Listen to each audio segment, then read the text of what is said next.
Mas espera uma coisa. Porque quando você para pra ver quem é essa autora e o que ela realmente defende, a gente consegue perceber que, na verdade, tem uma hipocrisia aí no meio. A autora da série é descendente de bruxa de Salem.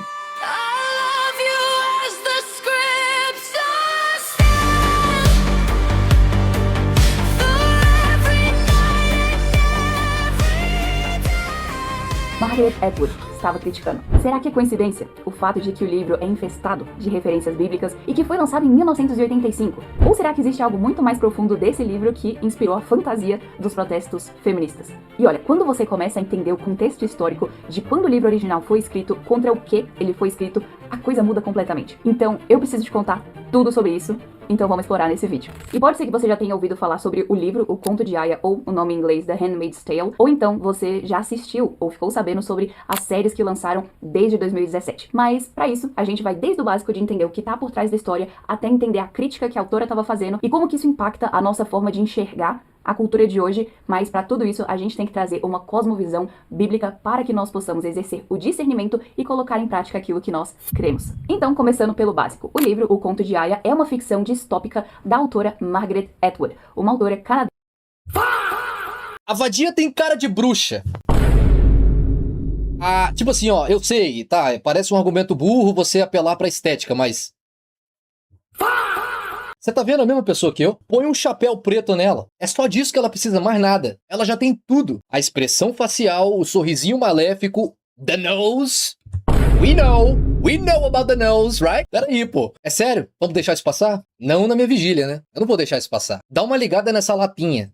Que se declara uma agnóstica estrita. E o livro foi escrito em 1985 e ele conta a história de um futuro distópico nos Estados Unidos em que o governo foi derrubado por um grupo chamado Os Filhos de Jacó. E aqui é uma referência direta ao livro de Gênesis. Isso. Que esse grupo, na história, impõe uma teocracia totalitária chamada República de Gileade. E Gileade, de novo, uma referência bíblica a Gênesis 31 e Jeremias 8. E nessa sociedade fictícia, as mulheres férteis são escravizadas como aias e são forçadas a gerar filhos para uma elite governante. E a autora, de alguma forma, se inspirou parcialmente no relato de Jacó, Lia, Raquel e as servas de Gênesis 30, mas a gente percebe que ela distorce completamente o texto bíblico para transformar em um cenário de abuso sistêmico. E as descrições do livro e da série são extremamente gráficas, com violência, com tortura e rituais que parecem mais orgias, até o ponto de pessoas que nem sequer são cristãs falarem que é mentalmente exaustivo de assistir. Então, isso por si só já deveria ser um alerta para cristãos, porque existe uma diferença entre relatar algo, como a Bíblia faz, e se deleitar em pintar a cena de pecado. É completamente diferente. Então, fica com um alerta ligado sempre quando uma série ou um filme tentar glamorizar cenas de pecado, deixando aquilo dele gráfico e explícito, porque a Bíblia em nenhum momento faz isso. Mas continuando, lançou uma sequência chamada Os Testamentos, que foi publicada em livro em 2019 pela mesma autora, que ganhou o Booker Prize naquele ano e é ambientado 15 anos depois dos eventos do primeiro livro, mas focando numa nova geração de mulheres dentro de Gileade. E agora fica comigo, porque aqui é que a coisa fica interessante. Nos últimos anos, se tornou quase um clichê ver mulheres fantasiadas de aias, aquele chapeuzinho branco e aquela capa vermelha em protestos contra o Trump, em protestos contra o movimento pró. Interessante, né? Feministas se reúnem para protestar contra o movimento conservador, a direita conservadora, né? Política nos Estados Unidos e se vestem de aia. Tudo na mesma direção, né?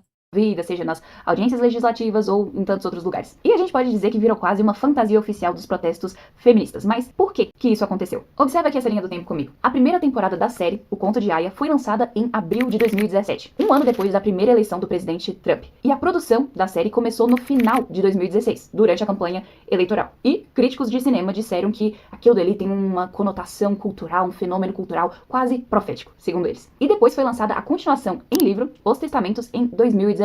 Um ano antes das eleições de 2020, onde o Donald Trump iria se candidatar à reeleição. E olha só, desde que lançou, a série de TV não passava nem sequer 2 anos sem lançar uma nova temporada. Começou em 2017, depois 2018, 2019, 2021, 2022.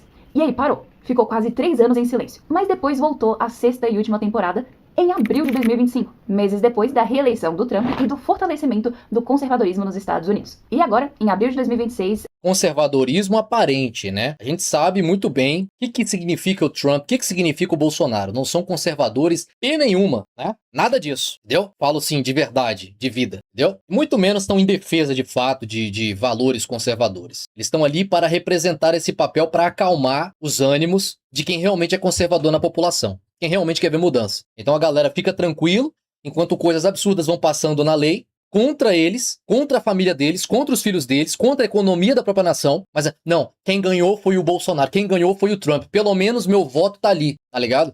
Infelizmente está demorando a cair aqui a ficha, enquanto lá já caiu de muita gente, entendeu? Tanto é que todo mundo, a reprovação do Trump tá absurda. E o movimento nacionalista americano nunca foi tão forte. A estreia da série Os Testamentos, As Filhas de Gileade. Será que é tudo coincidência? Ou será que o livro, desde o início, tem uma conotação que vai muito além de uma distopia literária? Será que é só mais um livro feminista? Ou faz parte de algo maior? E para responder isso aqui, a gente precisa voltar em 1985. E aqui tá a parte que quase ninguém conta. O livro, O Conto de Aia, foi escrito em 85, durante a presidência de Ronald Reagan.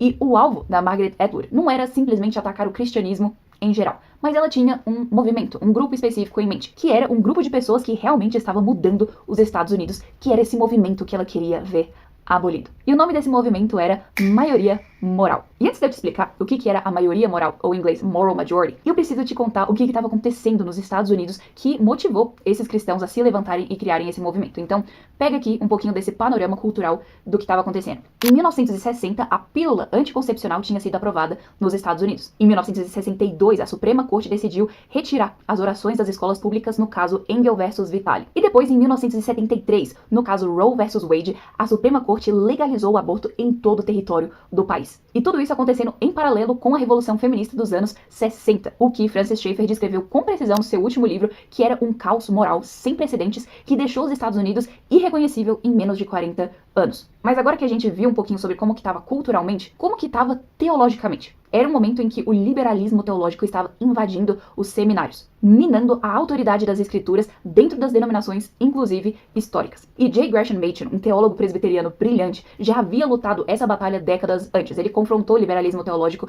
nos anos de 1920 e 1930, defendendo os fundamentos da fé cristã, como a inerrância bíblica, o fato de que a Bíblia não erra, a divindade do Senhor Jesus Cristo, a expiação substitutiva, a ressurreição literal física do Senhor Jesus. E com isso em mente, Machen escreveu um livro chamado Cristianismo e Liberalismo, onde ele mostrou com clareza que o liberalismo teológico não é uma parte do cristianismo, mas é uma religião completamente diferente. E sim, ele pagou um preço alto por isso. Ele foi perseguido pela sua própria denominação, mas ele deixou um legado de coragem e cristãos que vieram depois dele abraçaram isso. E foi esse legado de coragem que levantou os cristãos na década de 70 e 80. E esse movimento, que ficou conhecido como maioria moral, o que eles queriam fazer era literalmente um tipo de evangelismo e discipulado por todos os meios que tinham. Então, no momento, eles estavam aproveitando a tecnologia, fosse a rádio, a TV, transmissões, de todas as formas como eles podiam, para que pessoas fossem alcançadas pelo evangelho e para que a cultura fosse resgatada. Lembra? Tava no meio de uma revolução sexual e feminista. Então, eles precisavam fazer alguma coisa. Eles não podiam ficar parados vendo a cultura inteira indo pro buraco. Então,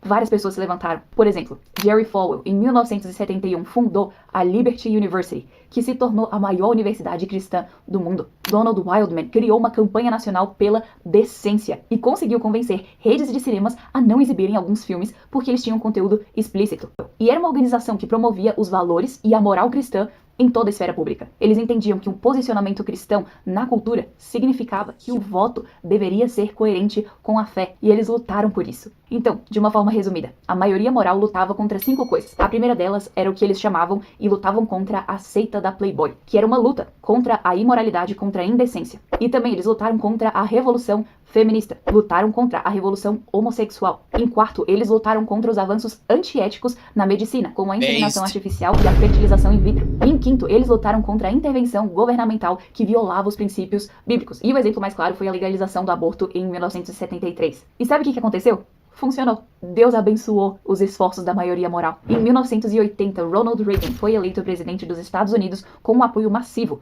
dos cristãos. E o Reagan não foi só mais um presidente que por acaso simpatizava com os cristãos. Ele foi o único presidente da história americana a publicar um livro contra o aborto enquanto ele ainda estava no cargo, que é o livro Abortion and the Conscience of a Nation, Aborto e a Consciência de uma Nação, que ele publicou em 83. E o Reagan falou com muita coragem e liderança: pode ser que eu não seja reeleito. Vamos fazer isso agora. E sem contar que Reagan também é conhecido na história por ter sido o presidente que enfrentou o comunismo da União Soviética de frente. Então esse esforço fiel dos cristãos foram uma bênção. E foi justamente esse movimento que a Margaret Atwood quis atacar com o livro O Conto de Aia. E toda essa intenção dela é documentada. Mas espera uma coisa. Porque quando você para pra ver quem é essa autora e o que ela realmente defende, a gente consegue perceber que na verdade tem uma hipocrisia aí no meio. Desde o livro original, a Margaret Atwood, a autora, colocou personagens LGBT e uma defesa ao aborto. O livro foi concebido como uma crítica direta ao movimento de cristãos, que era conhecido como a maioria moral, porque eles defendiam o envolvimento do cristão em todas as esferas, inclusive na esfera pública. E a autora posicionou como sendo uma história de advertência sobre o que poderia acontecer se esses cristãos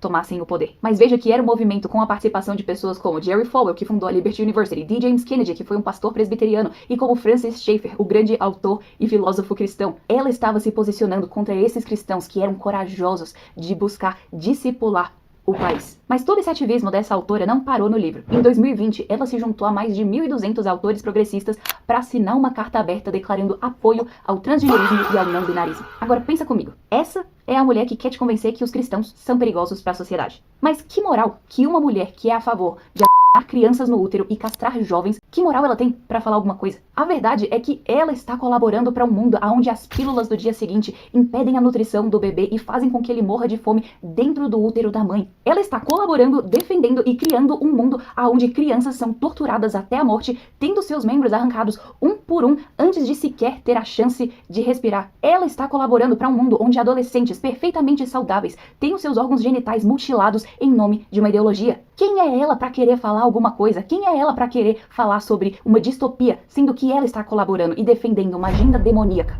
Deixa eu te falar o que é uma distopia. Uma distopia é você ser processado por falar o óbvio, por falar que homem é homem e que mulher é mulher. Distopia é você ser processado por não querer fazer um bolo que representa algo que viola a sua consciência. Distopia é você ser processado por compartilhar um versículo bíblico no Twitter. Distopia é você ser presa por orar em silêncio na frente de uma clínica de aborto. Distopia é um pai de família ser assassinado a sangue frio por incentivar jovens a dialogar. Tudo isso já E a galera toda fazer vídeo rindo e comemorando, né? aconteceu. Então, não, Margaret, você não tem moral nenhuma pra falar sobre Esse caso foi um dos casos que mais mudou várias pessoas que se identificavam como de esquerda nos Estados Unidos. Vários vídeos eu vi enquanto eu estava em Portugal, isso aconteceu, né? E várias pessoas fizeram um vídeo falando, né? Eu tô deixando esse movimento, tô deixando essa causa porque eu acho que eu tô realmente num lugar maligno. Tô cercado de pessoas malignas. Tipo assim, eles não estão conseguindo enxergar que um pai morreu, um marido morreu, e eles estão sorrindo e fazendo chacota. distopia. Porque o mundo que o secularismo e o progressismo e o esquerdismo criam é muito pior do que o conto de Aya. Mas por amor a Deus, nós vamos reverter esse cenário. E aqui tem outra coisa. O conto de Aya traz um erro grotesco basilar. E talvez a Margaret esqueceu ou ignorou completamente, que é o fato de que tudo que há de bom na civilização ocidental é herança cristã. Agora, o que me chama a atenção é o seguinte, tá? Você vai ver os vídeos das meninas falando sobre essa história, e elas falam com um cagaço que não dá pra explicar. Você não consegue parar e explicar. É um medo, cara. Olha aqui, ó. Homens têm medo que mulheres riam deles, mulheres têm medo que os homens as matem. Essa frase da série The Handmaid's Eles matam os bebês na barriga, matam nossos conterrâneos e irmãos, e nós somos os extremistas. Exatamente, irmão. Não faz sentido, né, cara? Quando você vê os frutos, né? Você observa que quando os conservadores eles estão realmente mais influentes, todo mundo fica mais seguro. A sociedade fica mais segura e, querendo ou não, mais livre. A diferença é que, sem imposição ideológica, sem lavagem cerebral, sem agenda, fica muito explícito quem tá certo e quem tá errado. E o que nós podemos observar, por exemplo, daquele debate da Eduarda mais a outra conservadora com as satanistas, é que a própria presença das conservadoras oprime, condena. A satanista disse isso. A conservadora falou, quem que eu tô condenando, cara? A sua presença já condena, a forma como você se coloca. Você já não se viu no espelho, não? Ah, que maravilha! Ela deixou escapar. Satanás, ele não consegue mentir sempre, você sabe disso. Ela falou pra todo mundo ouvir, cara, só o teu jeito, só a tua presença já condena. E isso é verdade. A presença do justo, o porte do justo, condena o injusto, condena o iníquo. E quando o iníquo, ele ama o pecado, quando o transgressor, ele é orgulhoso, ele ama a condição que ele tá e já criou, como se diz, desculpas para viver ali, respaldos para viver ali, ele não tem vergonha, ele se ira quando tem alguém, quando eu falo justo, tá? Não tô falando alguém que não erra nunca, mas alguém que busca a justiça, alguém que busca ser correto, busca fazer o que é certo. Quando essa pessoa tem contato com esse tipo de gente, ele se sente condenado, ele se sente incomodado, ele se sente acusado, ele se sente diminuído, ainda que o outro não tenha dito nada. Então ele tenta duas coisas. ele tenta corrompê-lo. Se não consegue corrompê-lo, ele tenta sabotá-lo. Seja no trabalho, seja na escola, seja no convívio familiar. É assim que é. É assim que é. Se você tem um familiar e essa pessoa, ela distingue ali de você, no quesito o que é certo, o que é moral, o que é justo, o que é correto, tem uma moral bem duvidosa comparada a ti, não aconselho ser luz. Não vamos ficar perto para sermos luz. Depende da pessoa. Se for uma pessoa contente com quem é e não quer guerra com ninguém, beleza. Se não for esse o caso, melhor não ficar perto. Vai tentar te corromper, se não conseguir, vai tentar te sabotar. Falar mal de você, falar que você, na verdade, não é exatamente aquilo. Reparou?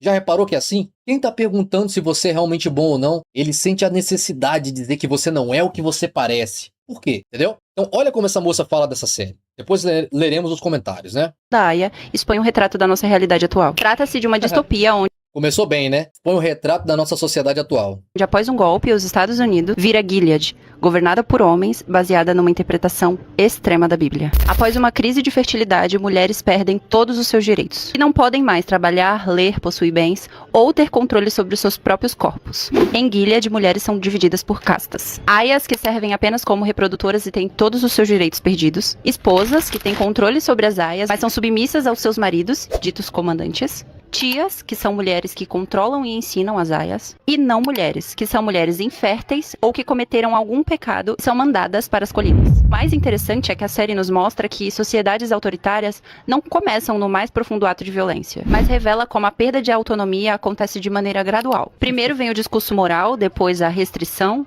Por que a sociedade não era isso? Essa é a minha pergunta. A sociedade não era isso quando era o patriarcado que mandava assim. Elas leem, né? Assim, a leitura delas é essa. Era o patriarcado, a mulher não tinha voto e tal. Até o homem não tinha voto. Depois concedeu-se o voto ao soldado, né? O cara que ia pro exército. E depois pra geral. E nunca se flertou com isso. Nada próximo disso aí. Quando elas falam, por exemplo, sobre os filhos de Jacó, né? Se eu não me engano, é o nome da seita que dá o golpe nos Estados Unidos. A referência é o cara, né? Que tem uma mulher e é o cara que é um marido e tem várias mulheres, né? Ou seja, ele é o cara, né? O patriarca. Se você ler a história, você vai ver que a mulher escolhia o marido. Tá lá em Gênesis. A mulher escolhia o cara. Ela falava, não, não quero ele não. Ou então, sim, eu quero ele. Quando Abraão manda o servo escolher a esposa de seu filho, o cara escolhe a mulher. Ele diz, Deus me deu um sinal que era a mulher que daria de beber aos camelos. É essa aqui, ó. A família olha pra ela e fala, queres tu ir com este homem? E ela respondeu, sim, eu quero. Então vai. Oh, meu Deus. Discípulo de Salomão mandou R$1. E principalmente por ter essa característica, a palavra de Deus, a verdade do Criador, ela não se encaixa em uma caixa. Nunca permita que alguém diga que a sua fé, a Bíblia, né, a palavra de Deus, ela é red pill. Por que vão dizer isso? Vão dizer que ela é red pill porque diz que a mulher, a esposa, se submete ao seu marido e que o marido é o cabeça do lar, assim como o Messias é o cabeça do marido. Nunca permita também que um red pill diga pra você que a sua fé é mangina, porque diz que o marido tem que dar a sua vida pela sua esposa se preciso for, e cuidar dela e tratá-la como o vaso mais fraco. Nunca permita que digam que a palavra de Deus é violenta, porque fala porque esse texto que você mesmo traz, né? Jesus vai dizer, eu vim trazer a espada. Eu vim trazer a divisão, né? Mas também não permita que digam que é molenga e pacífica, porque Jesus se entregou. Ninguém toma a minha vida, eu a dou de bom grado, como a ovelha muda se entregou ao matadouro. A Bíblia não se encaixa em caixinhas, que nós dizemos assim, vamos montar isso aqui, ela se encaixa aqui. Ela pode não ter muito conflito direto com esse ou com aquele pensamento, beleza? Mas entrar ali, se fechar ali, nunca. Punição, normalização. E quando se dá conta, a violência já está dentro da lei, da família, da religião, da própria linguagem e da rotina de todos. Em um mundo onde o conservadorismo cresce e discursos sobre o corpo feminino voltam a circular com força, isso soa familiar. É muito importante que, principalmente... Dá medo. O que acontece na cabeça de muita mulher de assistir uma série dessa, extremamente viajante e utópica, dizer assim, enquanto discursos sobre o controle do corpo da mulher estão se levantando agora e mais conservadorismo, isso parece familiar. Não dá pra entender, cara. Olha. E discursos sobre o corpo feminino voltam a circular com força, isso soa familiar. É muito importante que principalmente mulheres assistam esse tipo de obra, porque simula o que pode vir a se tornar o mundo e nos dá senso crítico. Nos ajuda a não normalizar aberrações disfarçadas. Você entende como é fácil, aplicando o Psyop, manipular um monte de mulher? É fácil demais, cara. Infelizmente, as feministas intoxicadas pela ideologia não querem ouvir vídeos como o daquela menina. Não vão querer saber. Elas vão olhar pra ela e a lavagem cerebral vai ser tal que elas vão olhar pra ela e vão enxergar a esposa da série, que advoga pela própria censura, pela própria escravização, certo? Olha isso aqui. Em um momento onde a liberdade da escolha do corpo da mulher está sendo questionada, né? Uma série como essa é muito importante. Tipo assim, cara, faz o que você quiser. Mulher sempre pôde se invadiar o máximo possível. A única diferença é que no mundo um pouco mais antigo, ela não tinha mais acesso a um bom marido. Só que no mundo mais antigo, o homem detinha mais o poder financeiro. O homem trabalhava, né, na maioria dos empregos, né? Poucas mulheres trabalhavam, eram secretárias, trabalhavam numa farmácia, no mercado, padaria, confeitaria. Via de regra, a boa parte do mercado era masculina. Hoje é diferente. Então essa consequência não deveria afetar essas mulheres, essas feministas. Vamos ver aqui os comentários, ó. Pietra Cardoso comenta: interpretação distorcida da Bíblia? Falou errado ali, moça. Ou seja, o que ela quer dizer? A interpretação é correta da Bíblia. Aí ela responde: você sabe o que é extremismo religioso? Foi literalmente o que eu falei. A Sá comenta: não é interpretação extrema da Bíblia mesmo. Quem errou aqui foi você. Ou seja, elas estão dizendo que não, a Bíblia diz exatamente o que a série está ensinando, tá? Outra comenta: toda mulher deveria assistir essa série. A outra comenta: a história sendo literalmente o que acontece no Afeganistão. Basta uma crise política para os direitos das mulheres serem questionados. Ana Ramalho comenta. A outra comenta: pensar que um dia isso pode acontecer com a gente. Ai, meu Deus, tá ligado? Ah, bicho. Vamos ver as respostas aqui. Já acontece, porque procure as notícias sobre o Afeganistão depois que os Estados Unidos saiu de lá. Como estão vivendo as mulheres agora?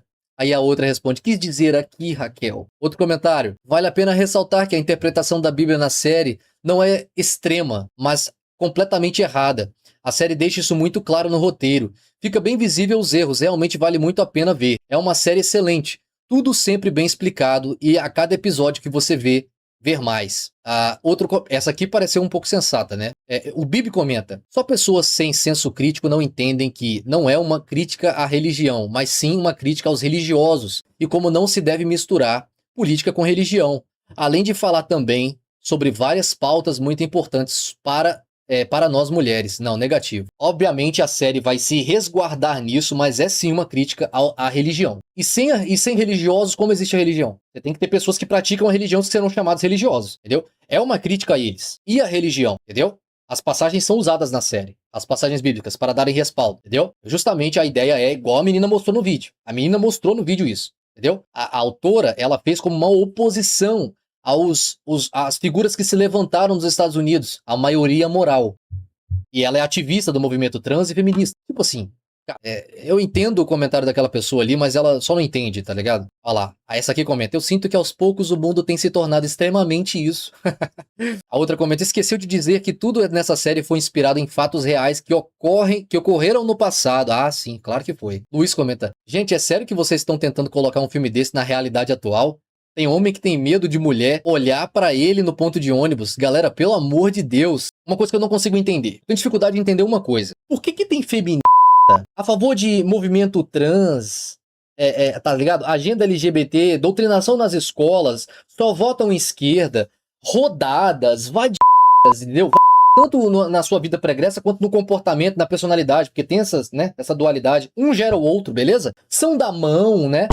Porque eu queria entender uma coisa. Por que esse grupo de mulher tem medo? Do que elas têm medo? Elas realmente acreditam que se instaura uma teocracia, elas vão ser, sabe, obrigadas a se casar e gerar filhos? Tipo assim, sua confiança tá aí nesse nível mesmo? Você acha que tem homens poderosos e ricos mal podendo esperar a hora, né, de que se instaura uma teocracia, uma ditadura onde eles vão poder casar com vocês e engravidar vocês? Os homens não querem vocês agora. Essa é a realidade. Os homens não estão querendo relacionamento, não estão querendo se casar agora. Você acha mesmo que num modelo de governo onde os caras têm autonomia, liberdade financeira, aí eles vão querer casar com você? Você vai ser uma das pessoas mais seguras no planeta. Ninguém vai querer encostar em você. Você já tá com dificuldade de encontrar alguém que queira agora. Não parou pra pensar nisso, né? O tipo de homem que você quer não quer você agora. Você acha que quando se instaura uma ditadura, uma teocracia e os homens poderosos têm todo o poder político, agora você vai ser esposinha de alguém e eles vão te escravizar? Qual é o sentido disso? Você vai ser uma das pessoas mais seguras no mundo. Todo mundo vai querer passar longe de você. Agora, vamos falar de mundo real. Vamos sair dessa distopia ridícula, feminista e tola, né? No mundo real, se o conservadorismo volta a se tornar a norma, se políticas mais conservadoras passam, se o divórcio com culpa volta, as mulheres que já foram mais rodadas, as mulheres mais modernas, internet, para usar o termo que todo mundo já entendeu qual é a vida dela. Se a sociedade fica extremamente conservadora, os padrões antigos voltam. Então, você lembra do mundo antigo, onde os caras diziam, filho, não se case com aquela moça, ela é falada. Não se case com essa mocinha, ela não é prendada, tá bom? Não vai ali não. Acabou isso. Quem acabou? Você pergunta, a geração boomer. De forma assim mais prática, os avós, né? Os meus avós, os pais deles e eles. Essas são as duas gerações que acabaram com isso. Realmente, findaram a coisa. Eles não deram os conselhos para os boomers. Os boomers que ouviram se rebelaram, viveram sua vida normal, libertina, mas aí depois casaram. Agora, nós é que não ouvimos nada. O máximo que se ouviu foi, cara, ver como ela fala com a mãe, com os pais e tal, e aí você toma a sua decisão. Uma moça correta, uma moça que trata bem os pais, no máximo, entendeu? Então, numa sociedade mais conservadora, as mulheres mais conservadoras, com traços mais tradicionais, serão preferidas. E as outras não. A coisa está começando a ser assim. Repare o número de mulheres que faz vídeo dizendo que após começar a consumir conteúdos de relacionamento de esfera masculina na internet, levou o assunto para terapia, ficou depressiva, ficou com medo. Você ouve essas frases? Eu tenho medo de conteúdo masculino na internet. Eu tenho medo. A gente sabe que não é medo de um grupo chegar e cometer algum ato contra elas. A gente sabe disso. Nada a ver. Ninguém fala nada dessa natureza. É medo de não ser escolhida. Por quê? Porque nos conteúdos os caras falam, aqui ó, olha esse comportamento, futura mulher de alguém. Aqui ó, tal. Isso aqui ó, não presta pra você casar e tal. Cara, peraí. Não pode falar que isso e aquilo não é um comportamento adequado para uma mulher que você quer tornar sua esposa? Proibido. Mulher pode falar à vontade que mulher não devia casar com homem pobre, homem quebrado, homem que não tá no polo masculino, homem que não tem energia masculina.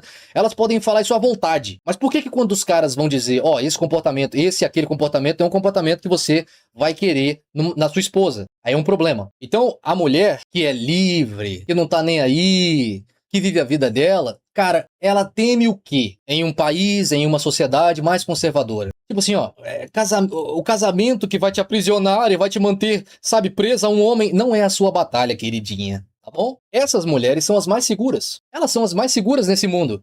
No mundo extremamente conservador. A gente sabe qual é o problema. Não importa o quão libertina uma mulher é. Não importa. Quando ela quiser se casar, ela vai querer um cara tradicionalmente masculino. Ela vai querer. Você sabe dos vídeos que você já viu na internet. Quando as mulheres genuinamente fazem suas reclamações e seus apontamentos acerca do homem atual. O que está acontecendo com os homens? Tive um date.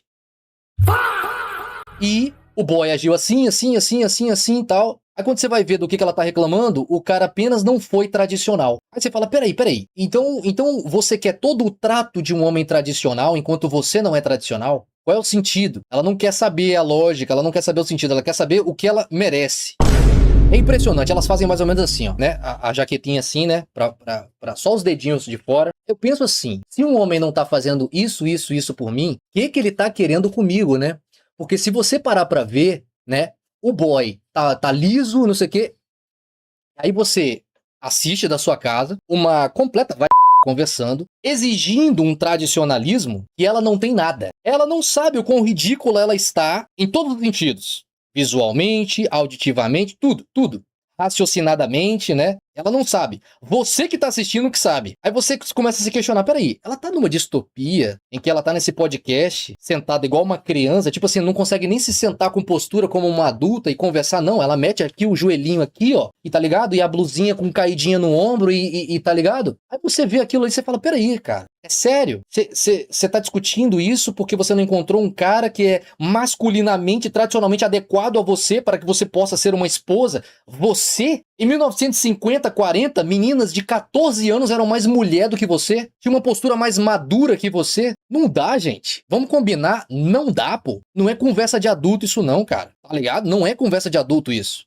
E elas não conseguem entender. Eu respeito muito mais a mulher que fala, eu gosto da ideia do conto da Aya porque pelo menos funciona como um freio, é manipulação, mas funciona como um freio para que as mulheres não aceitem políticas e pautas conservadoras no país. Que elas, por medo, mantenham o avanço do progressismo e de toda essa agenda identitária que está destruindo a moral do nosso país. Mas eu prefiro que as mulheres sejam manipuladas nesse sentido, no sentido das trevas, no sentido do satanás, do que sejam burras o suficiente para realmente assistir uma parada dela e falar assim, gente, isso realmente está acontecendo, isso realmente vai acontecer, se a gente não fizer alguma coisa, puta Puta merda, cara. É do nível, irmão, de burrice que você fala, meu Deus, alguém põe um capacete na cabecinha dela pra ela não cair, tropeçar e bater e morrer. Ajuda essa pessoa, porque ela assiste uma série dessa e ela acha que bilionários, milionários vão querer aprisioná-la e fazer filhinhos nela, tá ligado? Os caras estão aí enchendo os iates dele de piranha e saindo, tirando foto, os caras querem luxar, os caras... Os caras não querem tradicionalismo, não, cara. Você tem que ser muito burro, velho. Muito burro. Não é burrinho, não. É muito burro, tá ligado? Pra assistir uma parada dessa e falar assim, meu Deus, olha aquele homem ali falando sobre conservadorismo. Olha o que ele está falando sobre voto feminino. Não, não, não. Ouça o que ele está falando. Entenda o que ele está falando. Se você não conseguir provar que o que ele está falando é mentira, mas apenas achar que é negativo porque você está sentindo mal, você está provando o ponto do cara. Ou não entendeu? Temos que tomar cuidado porque vão casar com a gente.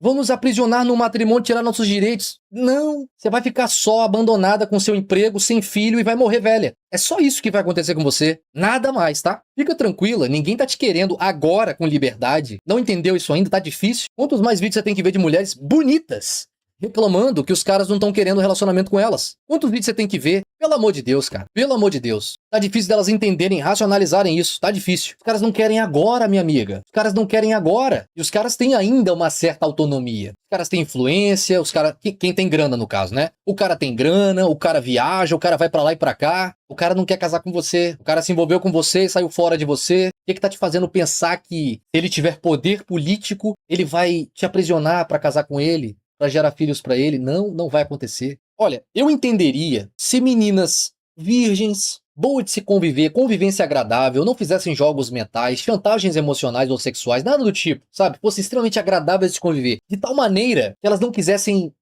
conviver com qualquer homem, elas selecionassem muito bem a convivência com os homens, entendeu? Só homens elevados, homens inteligentes, sabe? Homens rebuscados tivessem acesso. Qual é mesmo? Tipo como? Esses caras não têm acesso. E daí pra baixo, né? Mas homens elevados, homens de boa índole, caráter, honra, esses caras têm acesso a essas mulheres. E por que não poder financeiro? Essas mulheres que realmente são desejáveis, não é que sexualmente são desejáveis, não. A pessoa, o indivíduo é desejável pro cara. Pô, eu queria conviver com essa pessoa, eu queria fazer dela minha parceira para a vida, né? Essa seria legítimo ter medo disso, sabe? De uma série como essa. Elas poderiam olhar, poderiam, né?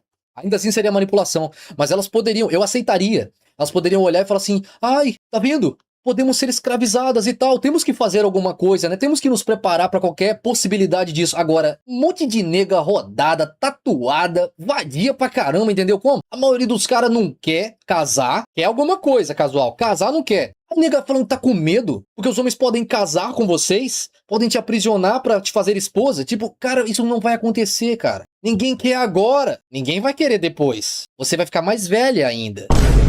Gente, é só a realidade. Se os caras estivessem querendo, eu não ia estar falando o que eu tô dizendo, né? Se os caras não estão querendo e elas estão reclamando constantemente na internet que os caras não querem, por que uma série dessa bota medo, velho? Acho que o único medo devia ser tirar os direitos, tá ligado? Privilégios, entendeu? Direitos e privilégios. Estamos com medo que tire os direitos e privilégios. Porque casar a gente sabe que ninguém vai querer. Não quer agora, não vai querer depois.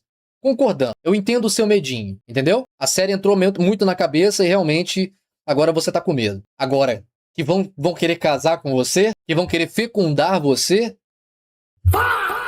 Peraí, pô. Deveriam estar querendo agora. Não querem, né? Você tá lutando pra conseguir alguém que queira, não é? Então, calma, calma, tá? A autoestima tá... Ó, qual é a lógica? Eles estão evitando casar agora porque estão esperando, né, que instaure aí uma ditadura para que então eles revelem que realmente sempre me quiseram.